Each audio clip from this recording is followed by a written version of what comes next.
Come on. Come on out.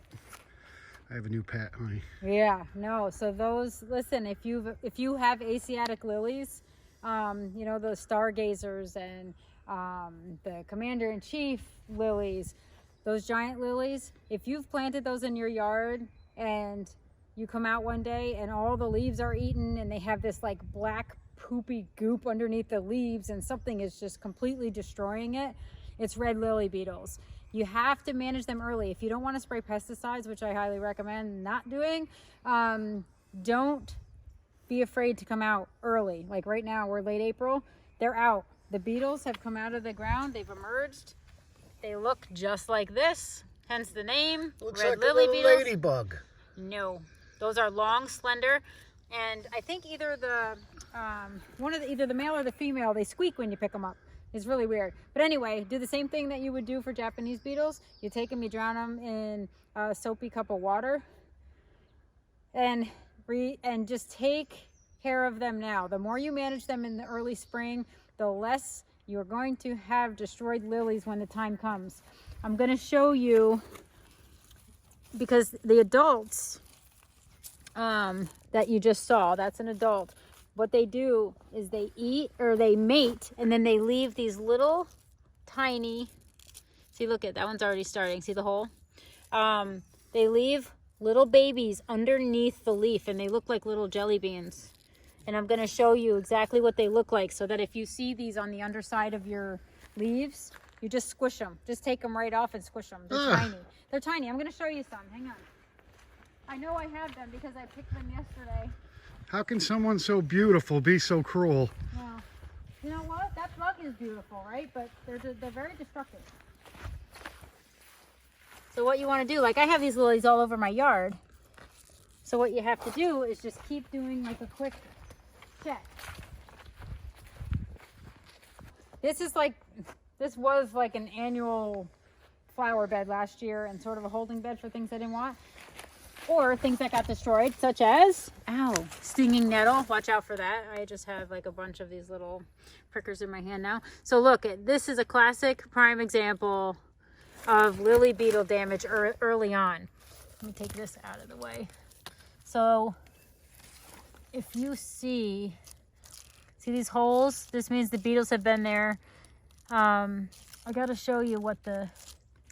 Now, why would they leave it abandoned like that? Like, wouldn't they just continue to eat and eat and eat? I picked them off. Oh, you killed these poor people. Yes, I did. Or poor beetles. Yes, well, you know what? I get everything has a place, but you know what? I do grow my plants to see them, and they obviously survive. I never get every single one of them. They come back every stinking year, but I do have to manage them, just like Japanese beetles. I don't feel bad for killing Japanese beetles. They're not native here. They do nothing good. Birds don't even like to eat them because they're crispy and they have the hard shell and all that How stuff. come American beetles don't like do anything to the garden? American beetles. Is there an American beetle? Yes, it's a band. Actually, that's a British band. Yeah. Yeah, so I have another. These are my protected ones. These are eyeliner lilies. Same thing, but you always got to check underneath, because one of these days you're going to come out and you'll see little tiny red dots, and they look like just like tiny miniature jelly beans. And those are going to be the babies. And what you don't want is when the babies hatch, the reason they're on the underside of the leaf is because they eat the leaf. It's a host plant. So they basically eat through as much as they can. And the less leaves and the less green you have on the lily, the smaller the bulb is and the smaller the flower, and then eventually you have no lilies. So what are the top nuisance bugs for gardeners, like bugs that you just... I'll tell you the top two. Those, the red lily beetles and the Japanese beetles. Am I on that list? Leaf beetle, Brian beetle, actually it kind of fits. He is quite a nuisance, you know what, in a lot of ways. Doesn't mean I don't love you. You wonder why your fangirls don't like me.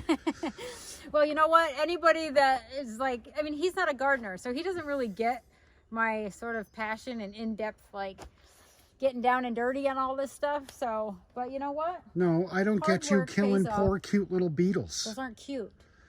They're like, you know, that's like, they're plant eaters. So if they didn't eat your plants, though, they could live a long, full life up here on our property. I have thousands of bugs in my garden, and I encourage lots of different bugs in my garden. When I get too many of one variety or they attack one specific plant, like aphids, people spray off aphids. You try to get Japanese beetle traps. You do things to manage an overpopulation of insects that are destructive. That's all that is. It's really management. I don't really care who's in my garden. If they all play nice and I don't really see a lot of damage, I'm fine with them. When they start destroying patches of lilies, which is what happened to me, then I got to manage them. And that's part of the way you manage them. Pretty easy. So basically, beetles are the enemy. Not really, but Lily beetles, and what's the other? Japanese beetles. Japanese beetles. Those don't come out till July around here.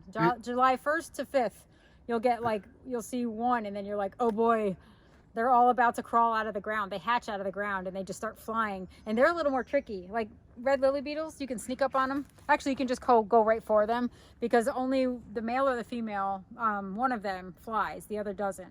So you can get them pretty readily. Japanese beetles, they put their little stingers out and they're like ready to fly when they see you coming at them. They're pretty intuitive. You gotta like sneak up, and you almost have to take like a plastic spoon, have a cup underneath them, go for the top, because what happens, Japanese beetles, they fall right to the ground when you go to get them. So if the cup's underneath them, they just fall in and you don't have to do anything. What do they do when they die? Do they twist and shout? Haha. Terrible jokes. Right. Anyway, so yeah, those are the main pests. And I can't wait for it to rain. It's been so dry. Well, sounds good. Maybe we can have a follow-up video where we actually kill these beetles. Oh, I have plenty of videos already up that you can see. We've had buckets before. Like Blake, my son, like 5 years old, I sent him out like hunting, and he would like come back with buckets full of them. And it's like for every one that he caught was one that's not mating and producing multiples. So it's fun. Make it a game for the kids. There's no better way to kill them without being more humane, you know, like, I don't know. I mean, you could spray them with Japanese beetle killer, but that also kills bugs and bees and stuff that you do want in your garden. And I don't want to do that. I love, you know, you have to have a diversity of bugs. Bugs are pollinators. Plants need to be pollinated. Flowers are out and pretty to be pollinated and to continue their life. So we need to have bugs in our yard. We just don't want an infestation or an overly destructive bug, which a lot of those are. All right, I'll get out of here. It's going to do it for this episode. Yes. Bye now.